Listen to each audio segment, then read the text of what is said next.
अस्सलाम वालेकुम, कैसे हैं आप सब। उम्मीद करती हूँ आप सब ठीक होंगे। जैसे कि आपको पता था कि 10 जून को सीमा हैदर, सचिन और एपी सिंह को रघुपुरा के पानीपत थाने में पेशी थी उनकी और उनको आना था। ठीक है, तो जैसे ही 10 तारीख आई है सीमा तो डर गई। पहले भी वो कोर्ट में पेशी नहीं दी, सचिन भी नहीं दिया और एपी सिंह ने अपने जूनियर को भेजा था। अब दूसरी बार जब इनकी पेशी है तो सीमा हैदर फिर से नहीं आई, सिर्फ सचिन और एपी सिंह पहुँचे हैं। तो सीमा को तो अपनी जान इतनी प्यारी है। वैसे तो वो लाइफ में आके बहुत बड़ी बड़ी बातें करती है, सबको गालियाँ देती है, सब पे तहमत लगाती है, हाँ बड़ी गुंडी बनती है। और जब पेशी का वक्त आता है तो वो कोर्ट में बिल्कुल नहीं आ रही है। उसको अपनी जान बहुत प्यारी है। वो डरती है कि वो बाहर जैसे निकलेगी उस पर कोई जान का हमला ना कर दे, तो इस वजह से वो तो आई नहीं है। फिलहाल सचिन और एपी सिंह पहुँचे हैं पानीपत कोर्ट में। चलो देखते हैं वो अपनी सफाई में क्या क्या कहना चाहते हैं। हो चुका, सरेंडर करने का ऑर्डर हो चुका है। विभिन्न जांचें जो यहाँ bar council Punjab and Haryana Chandigarh चल रही हैं और अब बार काउंसिल ऑफ इंडिया में ट्रांसफ़र हो गई, वहाँ हो रही हैं इनके खिलाफ, क्योंकि इन्होंने अपने वकालत के पेशे का दुरुपयोग किया है लगातार। इसलिए सुप्रीम कोर्ट बार एसोसिएशन इनके खिलाफ एक्शन लेने के लिए एसपी पानीपत को लिखा। बदनाम करने की साजिश। मैं सुप्रीम कोर्ट में माननीय सुप्रीम कोर्ट बार एसोसिएशन का लाइफ टाइम परमानेंट मेंबर हूँ। 26 वर्षों से वकालत करता हूँ और इस तरह के सीमा, सचिन, मीना भारत आई जो उसकी जांच है, एजेंसियां जांच कर रही हैं, एटीएस जांच कर रही है। मैंने भी उसमें सहयोग करते हुए कहा कि आप इसका पोलीग्राफी टेस्ट कराइए, ब्रेन मैपिंग कराइए, लाई डिटेक्टर कराइए, जितनी high court, honourable high court, supreme court के रिटायर्ड जस्टिस से जाँच कराइए, गृह मंत्रालय से जाँच कराइए, रक्षा मंत्रालय से जो जाँच करानी कराइए। और इसीलिए हमने देश के महामहिम राष्ट्रपति जी के यहाँ याचिका भी लगाई, गृह मंत्रालय में भी याचिका लगाई। तो ये सारा कुछ जब हो रहा है तो किसी को बदनाम करना, अपमानित करना, अनादरित, गैर कानूनी, अश्लील, असंसदीय भाषा का इस्तेमाल करना एक महिला के लिए, एक बच्चों के लिए, क्योंकि वो केवल सनातन धर्म ग्रहण कर लिया, भारत में आई है, हिंदुस्तान की है, तो भारत सदैव रक्षक रहा है। भारत बेटी बचाओ, बेटी पढ़ाओ, बेटी बढ़ाओ का नारा देता है और हरियाणा से नारा निकला था बेटी बचाओ, बेटी पढ़ाओ और फिर बेटी को डॉक्टर बनाओ, वकील बनाओ, इंजीनियर बनाओ। सीमा की 3 बेटियां हैं, वो यहाँ पढ़ रही हैं, बढ़ रही हैं, आगे बढ़ रही हैं, लेकिन कोई भी व्यक्ति उसके साथ ऐसा अपमान, अनादरित भाषा का इस्तेमाल करेगा जो कि पूरी तरह से गलत है, जिसके खिलाफ यहाँ एक्शन लेने के लिए हम लोग यहाँ आ जाए और बयान दे दिया है और उसमें स्टेटमेंट। सचिन, गुलाम हैदर के वकील नेपाल में हैं। एपी साहब आपकी पैरवी कर रहे हैं, जांच एजेंसियां भी आप लोगों की जांच कर रही है, लेकिन वकील साहब मोमिन मलिक बोलते हैं कि काफ़ी सबूत मिले हैं मुझे वहाँ पर। आप लोगों ने कोई शादी नहीं की नेपाल में, आप लोग जिस होटल में रुके वहाँ शराब की बोतलें मिली, आप लोगों ने गलत आईडी कार्ड देकर कमरा लिया। इन बातों में कितनी सच्चाई है? पहली बात तो आईडी कार्ड मैं अपना आधार कार्ड दे रहा था और अंकल जी ने आधार कार्ड नहीं लिया था। आधार कार्ड इंडिया? हाँ, आधार कार्ड नहीं लिया था। उन्होंने कह रहा था जब बेटा कुछ 300 कुछ नंबर था, कमरा नंबर, तो मैं वहाँ पर छोड़ दिया था, तो आधार कार्ड उन्होंने नहीं लिया था। और दरअसल में दूसरी बात ये जो शराब की बातें कर रहे हैं, पहली बात तो हमने वहाँ के देखी भी नहीं थी, छुई भी नहीं थी शराब की, यानी कि झूठी, यानी कि जो दिमाग पे और दिमाग में आता है वो उल्टे जो भी सोशल मीडिया पर डाल देते हैं। बस पता नहीं दिमाग में बस सीमा, सचिन भैया, डॉक्टर एपी सिंह सब जुड़ चुके हैं, बस पता नहीं कि वो बोले कि आपने बॉर्डर क्रॉस कराया सीमा को नेपाल का। मैं गया था रिसीव किया कि आइए वेलकम, माला वाला तो मेरे हाथ में थी और मोमिन मलिक फ़ोटो खींच रहे थे। मोमिन मलिक उधर खड़े थे, मैं इधर खड़ा था। मैं मोमिन मलिक से कह रहा था लीजिए वीडियो रिकॉर्डिंग कीजिए, सीमा आ रही है। इस प्रकार के आरोप इतने दिन से क्यों नहीं बोले? तो इतने दिन से क्यों नहीं बोले? तो सबूत इतने दिन से बोलना चाहिए था ना। नेपाल से मिले। इस तरह के आरोप लगा रहे हैं, इस तरह इसके खिलाफ मैं अलग कार्रवाई करूंगा। अब मुझे पता चला आपके द्वारा, मैं इनके खिलाफ कार्रवाई करूँ। अभी शादी की बात आ रही है, कौन से मंदिर में की थी? उन्होंने वो भी डिनाई कर दिया कि यहाँ पर कोई शादी नहीं हुई। जी बिल्कुल, हमने पशुपतिनाथ मंदिर में करी थी और यानी कि दिन में गए थे, पूरे दिन हम रात हो गई थी आते आते हमें, तो हम रात पे कमरे पे आए। फिर भांजगे से आके जब हम भांजगे इंडिया में भी हमने रघुपुरा गांव में वहाँ पर भी शादी करी थी 12 मार्च को, खूब धूमधाम से बनाई थी। और बहनें बोल रही थी कि भैया तुमने वहाँ पर शादी कर ली, एक बार तुम यहाँ पर कर लो। तो पूरे थोड़ी बहुत रीति रिवाज वहाँ पर रह गए थे, तो यहाँ जगह पूरे हो चुके थे और यहाँ पर भी हिंदी पूरी रीति रिवाज से शादी करी थी।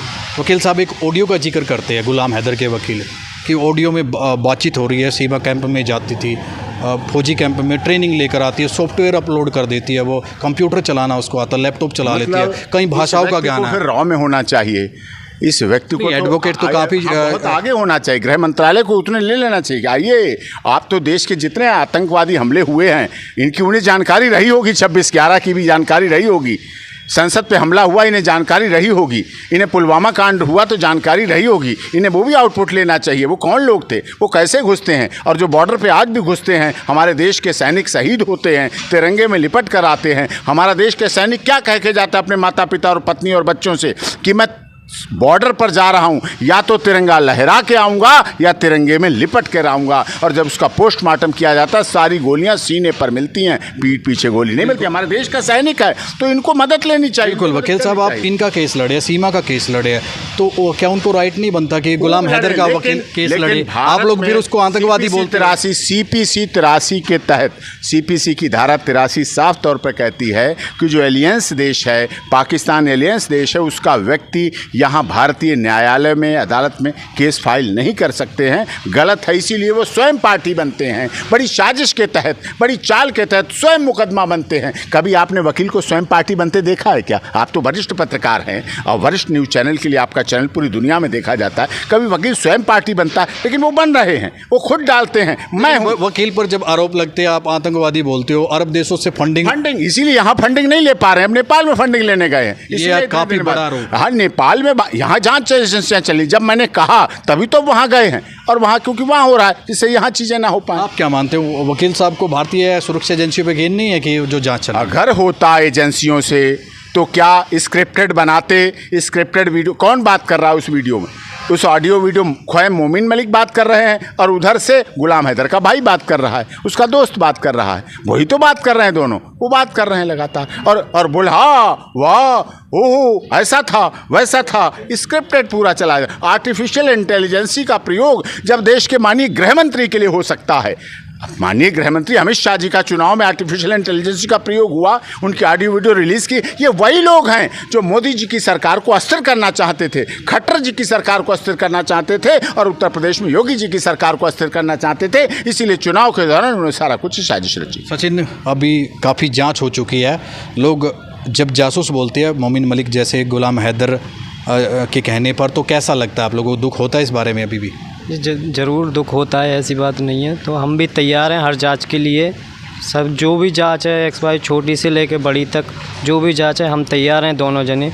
पर हमारे साथ साथ कुछ और लोगों की जो पाकिस्तान से फंडिंग आ रही है, उनकी भी जांच होनी चाहिए। इनकी जांच नाम जो हमारा यानी कि जो सीमा के मोमिन मलिक जो उल्टी सीधी रिकॉर्डिंग करके आपस में साजिश कर रचा के आप पाकिस्तान को रिकॉर्डिंग करके और जो सोशल मीडिया पर उल्टी सीधी बात डालता है, तो हम तो ये चाहते हैं, हम भी चाहते हैं कि हमारी जांच हो, पर उनकी हमारे साथ उनकी भी जांच हो और पता पड़े कि सच क्या है और झूठ क्या है। आखिरी सवाल सर, क्या कार्रवाई आगे, क्या एक्शन रहेगा? काफ़ी आरोप है आप लोगों के ऊपर भी। बार एसोसिएशन ने भेजा है, disciplinary committee Punjab and Haryana Chandigarh को भेजा है, SP पानीपत को भेजा है, पूरी बार एसोसिएशन कमेटी ने भेजा है बना के इस पर कि एक्शन लिया जाए। इस तरह से किसी के लिए अपमान, अनादरित, असंसदीय, गैर कानूनी भाषा किसी के परिवार, जिसकी वजह से कितने लोग धमकी देते हैं, मुझे जान माल की धमकी देते हैं। कहते हैं मुंबई में जो उदयपुर में दर्जी हत्याकांड हुआ था, सर तन से जुदा कर देंगे, बदायूं जैसा कांड कर देंगे, ऐसा कांड करवाएंगे, ऐसा लोगों को प्रोवोक करते हैं, ऐसी धमकी दिलाते हैं, मुझे ऐसा कराते हैं। सर सवाल एक ही है कि सोशल अकाउंट बंद करवाना चाहते हैं, वो यूट्यूब को पार्टी बना लिया, गूगल को भी, फेसबुक को, इंस्टाग्राम को। केस के बाद ही अपना तो देखा आपने, इन बेशर्मों के पास कहने के लिए कुछ भी नहीं है। इन पे जो जो आरोप लगाया मोमिन मलिक ने, सब आरोप को उन्होंने नकारा और उल्टा मोमिन मलिक पे ही उन्होंने आरोप लगाया है। तो इनके बोलते ना, इनका कुछ नहीं किया जा सकता है। और देखते हैं आखिर में कोर्ट की क्या राय है, कोर्ट क्या एक्शन लेती है इन पर। तो चलिए फिर, आपको कैसा वीडियो लगा कमेंट में ज़रूर बताइए, और आपकी क्या राय है ये भी कमेंट में ज़रूर बताइएगा। और AP सिंह, सचिन जो कह रहे हैं, क्या आप उनसे सहमत हैं? अपनी राय ज़रूर बताइएगा, और कहाँ कहाँ से चैनल मेरा देख रहे हैं ये भी ज़रूर बताइएगा। तो वीडियो अच्छा लगा हो तो लाइक शेयर कमेंट ज़रूर कीजिए, और चैनल पर नए हैं तो सब्सक्राइब ज़रूर कीजिए। तो मिलते हैं अगले वीडियो में, तब तक के लिए बाय, खुदा हाफिज़, अपना बहुत सा ख्याल रखिएगा।